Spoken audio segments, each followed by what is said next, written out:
presidenta, compañeras y compañeros, muy buenas tardes. Discutimos un dictamen de decreto que declara el 2023 año del bicentenario del nacimiento del Estado libre y soberano de Jalisco y aprueba actos conmemorativos alusivos al bicentenario. Me permito hacer las siguientes reflexiones.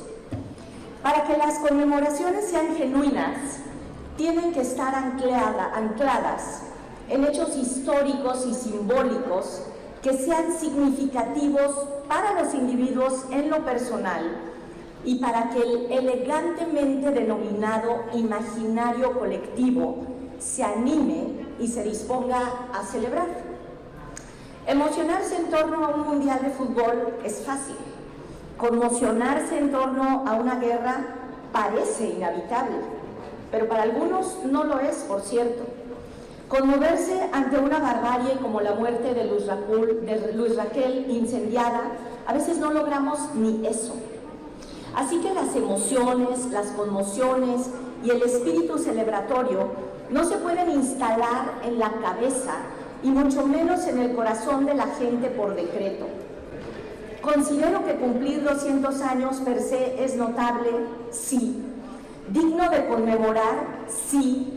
De celebrar, sí, por la permanencia misma de un pacto de personas en un territorio que sobrevive a la muerte, a la devastación. Pompeya, por ejemplo, no sobrevivió al Vesubio. Hiroshima y Nagasaki fueron arrasadas y hoy son un símbolo mundial de la barbarie. Pero Pripyat hubo de extinguirse por Chernobyl.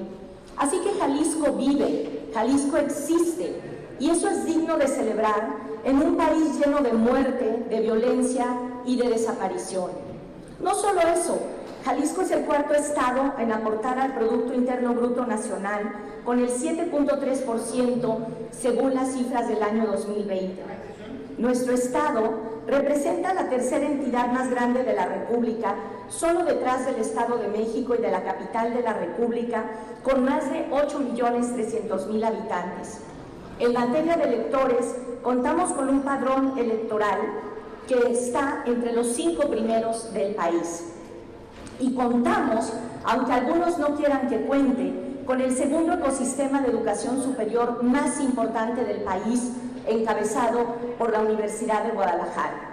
Podemos decir que tenemos sierra, que tenemos ciudad y tenemos playa. Más aún, tenemos identidad, la que en el extranjero más se vincula a lo mexicano, tequila, mariachi, sombrero charro, y a los machos de Jalisco, afamados por entrones, por eso traen pantalones, ¿no? Pero a la ciudad la fundó una mujer, Beatriz Hernández, y la defendió Rita Pérez de Moreno, Irene Robledo y María Izquierdo. Incluso tenemos a Gis y a Trino, conspicuos y reverentes antídotos contra el conservadurismo. No haré el recuento histórico de los héroes como Prisciliano Sánchez, al que también estoy de acuerdo se decida honrar, y a cada uno de los que aquí se ganaron un lugar en letras de oro. Pero hoy el Estado, Jalisco, honra las luchas por las que gente dio la vida, honra los principios por los que fue constituido. Los gobiernos actuales, que en teoría, según Luc, deberían cumplir con la división entre poderes, la han traicionado. Y la deuda de justicia que ello acarrea es gravísima para los ciudadanos. La impunidad del 99% indica que no se está haciendo aquello por lo que se fundó este Estado. Tenemos un poder judicial en plena sumisión al Ejecutivo, con un Consejo de la Judicatura que violenta los derechos de sus trabajadores y que incluso tiene consejeros involucrados en litigios contra el cuidado del espacio público y el medio ambiente. Y nosotros somos un parlamento sometido, que tenemos atribuciones de control que están apagadas, que legislamos permanentemente por un supervisor, alguien, un superior que no es el pueblo. Y la representación que tanto reclaman los ciudadanos que nos dieron su confianza, insisto, está traicionada. De tal manera que esto tiene que cambiar. nosotros tenemos que ser conscientes que por más luces, que por más eventos que se hagan, Jalisco en este momento es el primer lugar en personas desaparecidas y en fosas clandestinas, que somos un cementerio urbano donde un día salimos de casa y no sabemos si vamos a regresar. Imagínense, entre el 1 y el 10 de enero se han registrado ya 10 asesinatos de mujeres. Antes de terminar el año pasado, solo en los primeros 10 meses, Jalisco ya ocupaba el 5º lugar a nivel nacional por más homicidios. Y es sabido que nuestro estado, por diferentes fuentes, es clasificado entre el 5º y el 8º lugar de las entidades con más feminicidios. El World Justice Project ha creado la herramienta más completa para medir la situación del Estado de Derecho en el mundo, y también lo hace con las 32 entidades del país. Analiza indicadores de 8 factores que son los límites al poder gubernamental, la ausencia de corrupción, el gobierno abierto, los derechos fundamentales de orden y seguridad, el cumplimiento regulatorio y la justicia civil y penal. Y en ese ranking, penosamente, Jalisco ocupa, en referencia al 21 y 22, el penoso lugar 24 de 32. Es decir, hay 23 estados en la República que tienen mayor adhesión al Estado de Derecho que nosotros. Y estos valiosos 8 factores que determinan el correcto actuar propiamente del gobierno y de sus políticas están reprobados. Yo les pregunto, porque fui militante muy activa de esa causa, ¿dónde quedó la refundación? ¿Dónde quedó la idea de que hiciéramos una nueva constitución? ¿Dónde quedó el estudio serio de un balance del pacto fiscal en el que los especialistas nos enseñaron que lejos de la estridencia lo que teníamos que hacer era análisis ponderados que fueran más allá de la amenaza de entrar y salir que iba a ser ignorada? Sabemos que aquí se han gastado más de 11.400 millones de pesos y no se han justificado.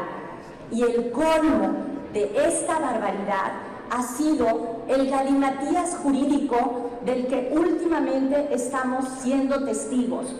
Un gran incumplimiento de una decisión soberana de este Congreso que en 1980 decidió dotar de recursos al Ayuntamiento de Guadalajara para hacer un gran parque.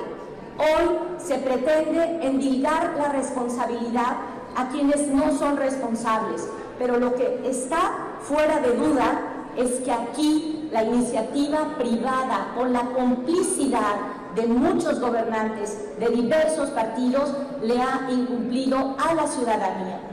Y lejos de ser un litigio administrativo, jurídico y político, el caso Iconia llegó a la aberración de encarcelar injustamente a 3 jóvenes que estuvieron en la cárcel violentando la Constitución con una prisión preventiva oficiosa. No, compañeros, no creamos, como señala el dramaturgo Thomas Middleton, lo siguiente. Lo dice bien: la verdad no necesita elección, no sea una simulación, que si vamos a conmemorar a Jalisco, sea porque recupera el equilibrio de poderes, la justicia y el Estado de Derecho. Respetuosamente, desde luego, a lo que mi compañero, el diputado Quirino Velázquez, aludía al hacer su interpelación respecto al procedimiento. Miren, en este Congreso del Estado ocurren 3 cosas que de verdad son un atentado democrático y un incumplimiento constitucional. En primer lugar, la mayoría de este Pleno utiliza una forma de violencia que se denomina ostracismo, es decir, darle línea a todos los diputados de que no debatan con nosotros. Y nosotros sabemos que no les faltan ideas, no les falta capacidad y no les faltan ganas de debatir con nosotros. A muchos de sus compañeros les encantaría debatir con nosotros. Pero ¿saben por qué no lo hacen? No porque no se quieran arriesgar a ganarnos el debate. Podrían ganarnos el debate, podrían derrotarnos, porque parlamentar genera acuerdos, parlamentar genera la posibilidad de cambiar posturas y posiciones. Y al contrario, el ostracismo lo que hace es mostrar la peor cara del autoritarismo. Esto tiene que ser así porque así nos lo ordenaron. Hoy es un ejemplo de eso. Las modificaciones que mi compañero Enrique Velázquez planteaba, las que le plantearon, las que se discutieron, eran de forma, eran menores, se trataba efectivamente de no cometer pifias, cosas procedimentales. Y se decidió no dialogar para volver a aplicar esa verticalidad autoritaria que tanto daño nos hace. Entonces dije tres cosas. Uno, el ostracismo evita los acuerdos. No es falta de ganas de debatir, es una manera autoritaria de decirnos nada de lo que ustedes digan puede ser analizado ni siquiera. Número dos, compañeros, no hagamos que la gente piense que nosotros vivimos en otra realidad. Este Estado está en un problema muy grave, muy grave. Inauguramos la época de los presos políticos. No hay otra manera de denominar el encarcelamiento ilegal, anticonstitucional de Javier Armenta, de Iván Illich y de Alexis. Fue un asunto escandaloso a nivel internacional. Logró romper el monolito que es este Congreso. Por fin logró que el presidente nacional de Morena se manifestara de una manera valiente, y ustedes saben las discrepancias que muchas veces tenemos con ese partido, y decidió decir basta, esto es intolerable. Lo hizo también una senadora de Morena, pero lo hizo también el presidente nacional del PRI, Beatriz Paredes del PRI, lo hizo también el dirigente estatal del Partido Verde, lo hizo también Futuro. Lo hicieron un conjunto de partidos y de personalidades por encima de lo partidista, porque lo que se estaba inaugurando era un capítulo negro en la historia de Jalisco, presos políticos. Y afortunadamente la presión social, todo eso que se generó en la sociedad civil, logró, es que voy al tercer elemento exactamente, logró la liberación de los chicos que injustamente están vinculados a proceso. Porque claro que no es un asunto entre particulares, se trata de un parque, de una protesta, de un campamento, de sembrar árboles. No estaban ahí invadiendo una propiedad para quitársela a nadie. No voy a detenerme en todo el litigio que está siendo debatido en el Ayuntamiento de Guadalajara, en el gobierno del Estado y en todo lo demás, porque efectivamente eso en ese momento no es el tema. Pero lo tercero que quiero decir es que no nos pueden decir que no hablemos de los temas que le importan a los jaliscienses. Efectivamente, nos tenemos que colar por la ventana porque en la Junta de Coordinación Política y en la elaboración del orden del día de la mesa directiva se impone esta mayoría. Y entonces por eso tenemos que encontrar la manera de expresarnos. ¿Cómo es posible que el día que los chicos estaban detenidos, aquí se haya votado que eso no se podía discutir? Y no era un problema de procedimiento, porque el procedimiento justo lo usan a contentillo, a veces sí, a veces no. Y no se trata además de exhibir a nadie, ni de ridiculizar a nadie. Ustedes saben que encima de las diferencias políticas nos tenemos respeto personal, nos tenemos reconocimiento, nos tenemos incluso afecto. No son problemas personales, pero a veces se usa la ley de un modo y a veces de otro. Y por eso, en efecto, en nuestras intervenciones tenemos que tocar los temas que queremos que se debatan.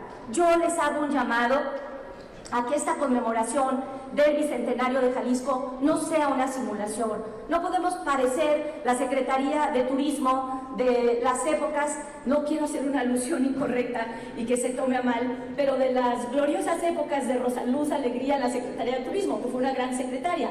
Pero me refiero a que no se trata de decir que México es bello o que Jalisco es bello y que tiene el mariachi y las tradiciones. Lo dije en mi intervención, todo eso me parece muy bien. En efecto, este es un gran estado y por eso no merece estar sometido este poder, ni el judicial al ejecutivo, y por eso no merece que haya ese índice de impunidad en todo lo que tiene que ver con violencia y con justicia, y por eso no se merece que aquí no se hable de lo que se tiene que hablar. Aunque seamos minoría aquí, afortunadamente la sociedad civil demostró que en la defensa de los derechos democráticos somos más de distintos partidos los que estamos a favor de que Jalisco efectivamente no solo sea festejado, sino que sea un Jalisco justo para todos los demás. Se los digo de verdad, con respeto, con fraternidad. Este Parlamento debe volver a ser Parlamento para honrar realmente a Jalisco. Muchas gracias, presidente. Muchas gracias, diputada Mara. agradezco muchísimo a mi compañero diputado Pepino, porque exactamente eso es lo que clamé en la tribuna, diálogo respetuoso. Le agradezco su intervención, podemos tener discrepancias, pero eso no quiere decir que nos vayamos a agredir mucho menos. Miren, yo les quiero decir nada más, otra vez, en mi esquema, tres cosas. Yo conozco a Javier Armenta no solo como presidente de la Federación de Estudiantes Universitarios, sino efectivamente tocando puertas en Huentitán. Lo encontré como vecino y ahí me sorprendí de que efectivamente él y don Arturo y Olguita y el doctor y la maestra Elvira y muchos vecinos de esa zona quisieran tener un parque para amortiguar al devastamiento que se hace de la zona de la barranca de Huentitán. Y yo no conocía el caso, O sea, les puedo garantizar y doy mi palabra de honor que efectivamente esa protesta social, ese campamento y esa siembra de árboles no se fraguó ni en nuestro partido ni tampoco en ningún grupo político. La Federación de Estudiantes Universitarios, no sé si obligada, convencida, militante o no actuaba en el predio como tal. No. Eran los chicos, los vecinos de ese lugar, y Javier Armenta como presidente, el que decidió solidarizarse con esa lucha. De tal manera que no es algo que se planeó maquiavélicamente para generar un conflicto en el Estado. No, los invito a conocer a esas personas. Invitemos aquí a don Arturo, invitemos a Olguita, invitemos al doctor, invitemos a la maestra Elvira, que les expongan sus razones. Entonces, es una falacia decir que ese conflicto político fue generado por alguien para hacer una crisis en el Estado. Me consta que no. Y si ustedes ven a los chicos que salimos de la cárcel y ven su interés, su templanza, se darán cuenta de que no son unos empleados simuladores. Es una falta de respeto creer que todo el mundo necesita tener una orden para actuar. La gente puede tener cabeza propia. Y esos chicos tienen cabeza propia y voluntad propia. Número 2, quiero decirles que está a debate ese asunto de si es propiedad particular o no. Lo que no está a debate es que hay un incumplimiento millonario de una decisión soberana de este Congreso que fue autorizarle a ese ayuntamiento la construcción de un parque. Y el galimatías de una empresa, una segunda empresa y una tercera empresa, en efecto no es el tema de debate en este momento.